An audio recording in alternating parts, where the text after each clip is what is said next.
আজি বলক আমাৰ গাঁৱৰ ৰাস দেখুৱাম। নাযাওঁ বুলি থাকোঁতে দেৰিয়ে হ'ল। পিছত আকৌ মাহঁতে ওলোৱাত এয়া ধুমাধুম ওলাই ৰাস। প্ৰতি বছৰেই আমাৰ গাঁৱত এনেকৈ ৰাতি ডাঙৰ যিসকল বোৱাৰী আৰু ছোৱালী থাকে সিহঁতে নাচে আৰু দিনত সৰু সৰু ছোৱালীখিনিক এনেদৰে নচোৱা হয়। বলকচোন এতিয়া চাওঁ। আমি গৈ পাওঁ মানে পিছে ৰাস শেষেই হ'ব হ'ল। অকণমান তথাপিও চাবলৈ পালোঁ। আপোনালোকেও আৰু এইফালে অসুৰ ওলাইছে এতিয়া আৰু অসুৰক দেখি গোপীসোপা মানে ভয়তে ইফালে সিফালে নাচিবই বাদ দিলে, দেখিছেনে?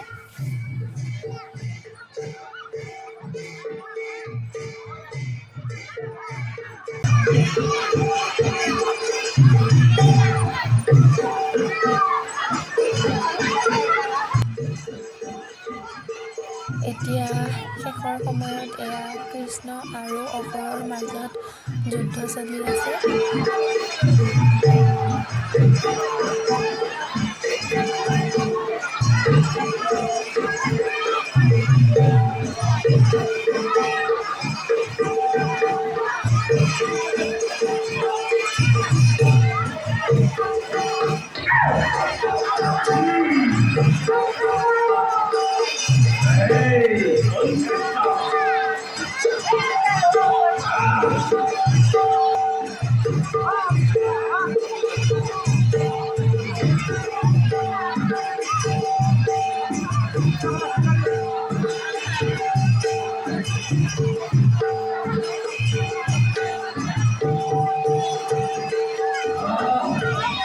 ৰাস ইফালে খতম হৈ গ'ল আৰু আমি ইয়াতে হোটেলত কিবা মিঠাই অলপ ল'বলৈ আহিলোঁ।